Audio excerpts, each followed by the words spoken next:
Welcome to episode 15 of Europe 107, Newcastle United. Hey, how shit must you be? We're winning away! Now, again, I don't have much footage. This is so frustrating in terms of a content creation point of view, where I've got the world's biggest football series and everything else following from this. Insane.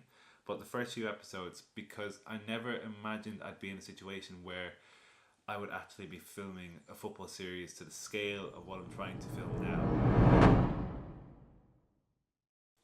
How did I get to Newcastle? 2022, August 31st, I ended up at Southampton versus Chelsea. I went on a very spontaneous day trip. I flew to Bournemouth for €20 and I ended up in Southampton.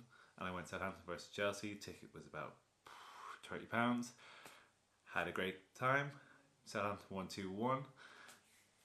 And following from that, I had previous ticket purchasing history at Southampton. One place I've always wanted to go to, and one atmosphere I've always dreamt of being a part of, was Newcastle United. Newcastle has always been notorious for how loyal and how big their fan base is. The attendances are immense. Obviously, they've had quite the difficult period with the Mike Ashley ownership, and growing up watching football, you could visibly see it. There was protests, attendances were dropping. They ended up in the Championship, and then they got taken over by Saudi Arabian owners. And from that, it was like a new birth of life to the club. And you look at Newcastle today and the players they have. You've got Alexander Isak, you've got Anthony Gordon, you've got Bruno Guimaraes, Sandro Tonali. Just so many incredible players. And they haven't gone crazy with the money. That's one thing about Newcastle's ownership. That's more in respect to financial fair play. They're not technically allowed to spend all the money they actually have, but it's transformed the city. It's given that spark to Newcastle fans again, where they have that belief that they can actually win something. It's been so long since Newcastle have actually won anything of significance, so I wanted to be a part of that. However, the only way that was going to be possible was to get an away ticket.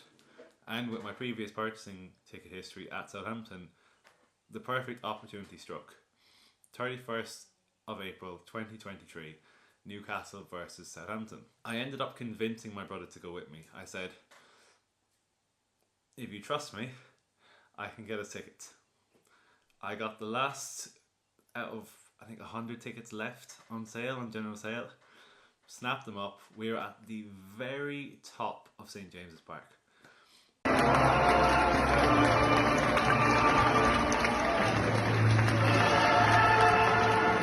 Will kill you. It is grueling. There's so many flights of steps, and you were literally in the clouds watching football. My thoughts on the match: it was a very strange match because Southampton were already relegated and Newcastle were going for Champions League positions. So you would have expected Newcastle to have blown Southampton away. And you'd expect the atmosphere to be bouncing, you know. You're on the verge of Champions League football. But it didn't have that feeling to it. There was so much missing from the atmosphere. It was very timid. And Southampton even went and scored first. My brother always says to me, there was people sitting down in the away end. That's how strange the atmosphere was.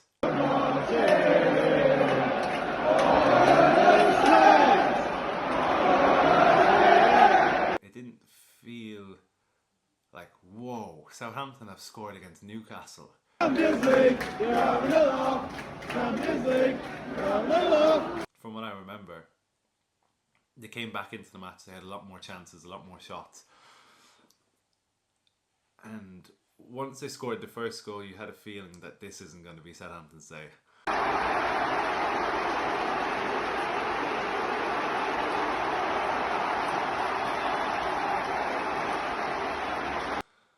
And once St. James Park gets rocking, the roar from Newcastle fans, immense.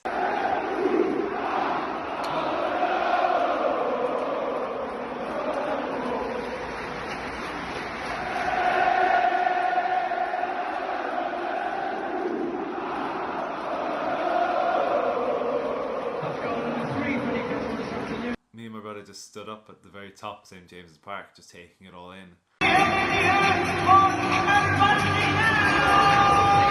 We wish we could have been in the home end, but that wasn't possible. And just, I remember counting how lucky I was in terms of football, in terms of life, in terms of where I'd come from, and to be able to be in a position where I could just fly to Edinburgh, get a train to Newcastle, go to a football match, and then go to the airport and fly home. And that's what my life was looking like, and that's what it was going to shape up to look like for the next 2 years as of recording this.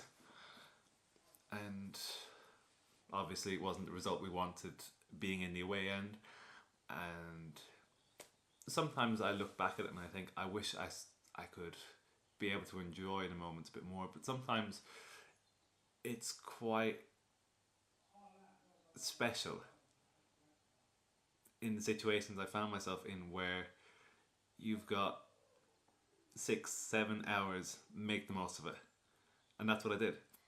And I think that's the beauty and the charm of this series, is that it's not scripted, it's not pre-planned, it's very much go with the flow, see what happens, and something incredible might happen.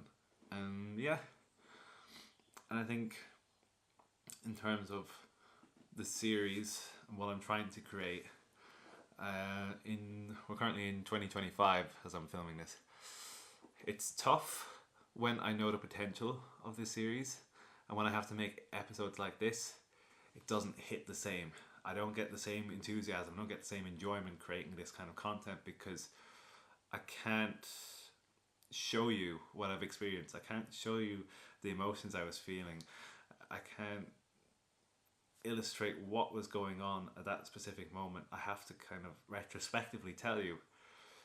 And I like the idea of retrospectively telling a story, but visually I just can't. I can't showcase what happened that day. That's a little bit irritating on my behalf, and probably for you as well. You want to see football, you want to see what the stadiums look like, you want to see more behind the scenes, how I got there, how I did this, and that will happen. I just need a bit of patience. It's getting very close. I think once you get to episode 21, 22, that's when you see a lot more in-person footage. That's when I got the GoPro, I got this, and yeah, started to use this more, started to figure out how to work it. And then a little bit later on, I started using the camera I've got right here. So we'll get there.